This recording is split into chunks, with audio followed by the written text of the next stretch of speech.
আসসালামু আলাইকুম রহমতুল্লাহি ওবরকাতু। যারা আরবি পড়তে পারে না, কোরআন যারা সহি শুদ্ধ করে ভালো করে পড়তে পারে না, তাদের জন্য খুব একটি ভালো উপায় যে তারা শুরু থেকে পড়বে, আলিফ বাত থেকে শুরু করবে এবং শেষ পর্যন্ত তাজবিদ, নুন সাকিন, মিম সাকিন, আরও যা কিছু কায়দা কারণ আছে সব কিছু শিখবে। প্রথম আলিফ বাতার থেকেই শুরু করতে হবে। শুদ্ধ উচ্চারণ করে এখান থেকে আমরা সব কিছু স্টেপ বাই স্টেপ শুদ্ধ উচ্চারণ করে ভালোভাবে পড়ে ইনশাল্লাহ আমরা এগিয়ে যাব। মনোযোগ সহে সবারই ক্লাস করতে হবে। বিসমিল্লাহির রহমানির রহিম। রব্বি ইয়াসসির ওয়ালা তুআসসির ওয়াতাম্মিম বিল খাইর ওয়াবিকা নাস্তাঈনু ইয়া ফাত্তাহু রব্বি জিদনি ইলমা। প্রথমে দোয়াটা সবাই পড়ে নিলাম। তারপরে এখন শুদ্ধ উচ্চারণ যেটা হরফের আমি একবার করে বলে দেই, সবাই শুনবেন, তারপরে প্র্যাকটিস করবেন।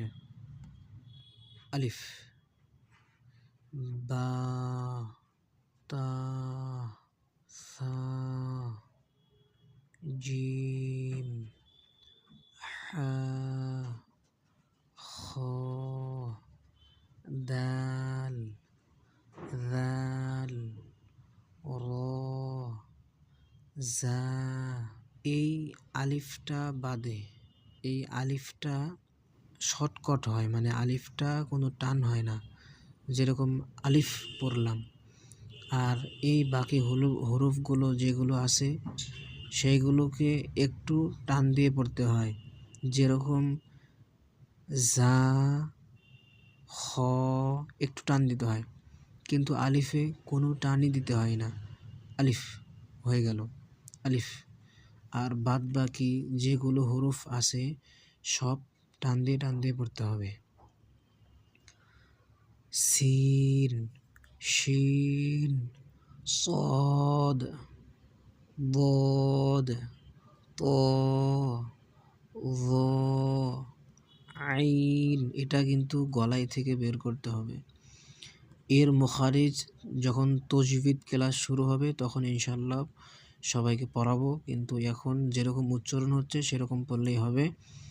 বাদবাকি তাজবিদ যখন আসবে তখন মুখারিজ শেখা যাবে। আইন, গইন, ফা সবগুলো এক আলিফ টান হচ্ছে, আমরা লক্ষ্য করব। কফ, কাফ, এই দুটোর ভিতরে পার্থক্য আছে। এটা হচ্ছে কফ, যেটা মোটা হচ্ছে, আর এটা পাতলা হচ্ছে কাফ।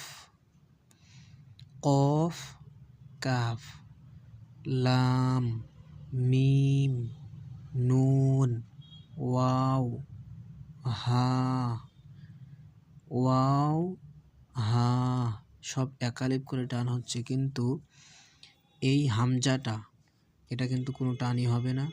হামজা, হামজা, হামজা এরকম হবে। আর ইয়া, ইয়া এই একালিপ টান হবে, ইয়া, ইয়া। কিন্তু এই হামজা আর এই আলিফ এই দুটো খেয়াল রাখতে হবে, এই দুটোতে কোনো টান হবে না। আলিফ, হামজা এরকম হবে। আর বাদ বাকি যেগুলো হরফ আছে সবগুলোকে আমাদের টান করে পড়তে হবে। আজকে এই আখরগুলি যেগুলো সহি শুদ্ধভাবে আপনাদের বানাতে হবে, এইগুলো সবাই সহি শুদ্ধ করে মুখস্থ করবেন। তারপর ইনশাল্লাহ আস্তে আস্তে এগিয়ে যাব। তাখতি নাম্বার 2 থেকে কালকে পড়াবো ইনশাল্লাহ।